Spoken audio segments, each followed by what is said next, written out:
Nagigiyak-giyak ka kanina while singing. Opo. Parang naalala mo o anong... Wala naman po, pero parang iniisip ko kasi kung sakaling magkaroon man, parang yun yung gusto kong iparating sa kanya. Na...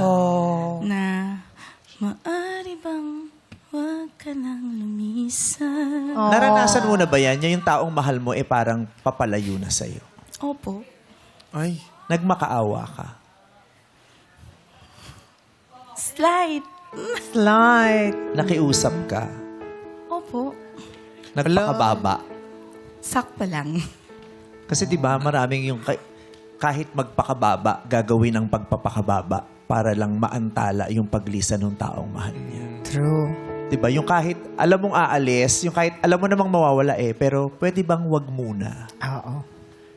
Parang Parang lahat hihiling ka ng konting panahon pa. Mapatagal man lang kahit papano yung oras na magkasama kayo. Kahit alam mong may katapusan din. Wow. Nagmakaawa ka na ba? Oo. Maraming beses. Ba't mo ginawa?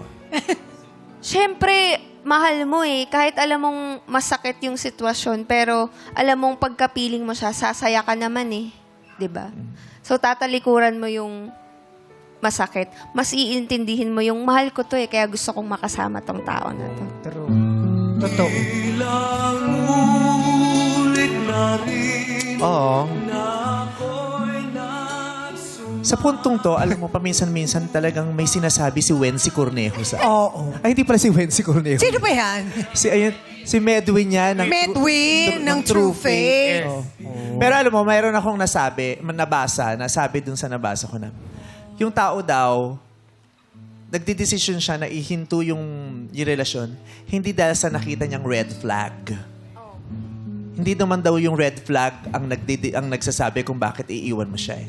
Yung lalim ng nararamdaman mo. Kasi kahit gano'n ka red flag, di ba? Bakit hindi bumibitaw? Kasi ganun siya kalalim eh. Sa sobrang lalim ng pagmamahal niya, pinipilit niyang bigyan ng pag-asa yung relasyon na yun. True. Hindi dahil dun sa red flag. Minsan naman iisipin na parang ang babaw ng red flag, pero bakit bumitaw siya agad? Oo. Dahil mababaw pa lang yung nararamdaman niya. Kaya nahihirapan yung maraming bumitaw kahit ang red flag na kasi nga mahal na mahal na mahal na mahal nila. Yes. 'Di ba? Kaya ang sakit, lalong ang hirap yung mahal na mahal mo pero kailangan mo na talagang iwan kasi ikapapahamak mo. True. 'Di ba? Yes. Minsan dineded mo natin yung kapahamakan eh. Kasi Oo. mahal ko to eh. Baka may chance pa. Baka maidasal ko pa to. Yes, baka magbago Magbago yung sitwasyon, di ba? Baka matuto siya, baka magising siya, di ba? At sa proseso nun, tayo yung nawawasak.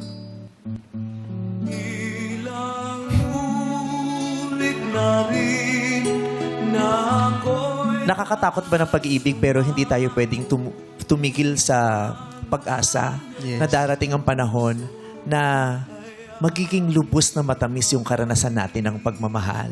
Yes. Diba? Pero hindi rin natin pwedeng isipin na ang pagmamahal ay laging matamis din. Bahagi niya ng pait, bahagi niya ng pakla, bahagi niya ng asim.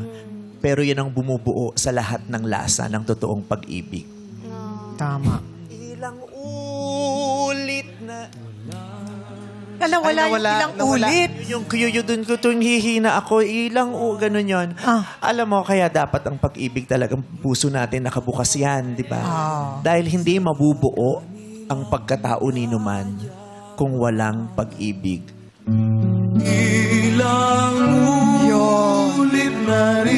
Pasensya na, nakatulog lang kanina.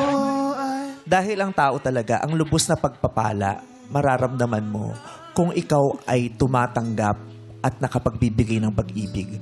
Ang pinakapinagpalang tao o yung nakakapagbigay at nakakatanggap nito. Ilang ulit natin gagawin yan? Daming beses na Alam mo, nga te, eh. parang bagay sa'yo mag-podcast. Oo, yung mga ganyan. Gusto ko talagang mag-podcast. Oh. Ay, ang mahal nung mic. Gusto ko kasi yung malaki. Yeah, magsusponsor. Ayoko nilalagay lang dito. Oo. Meron akong episode ng podcast, Oh. pero ganun lang yung mic. Di ko pina-air. Ayoko, gusto ko yung may ganun. Para maganda yung Hahanap tunog. kita ng ex-deal, huwag ka Naku, mag-alala.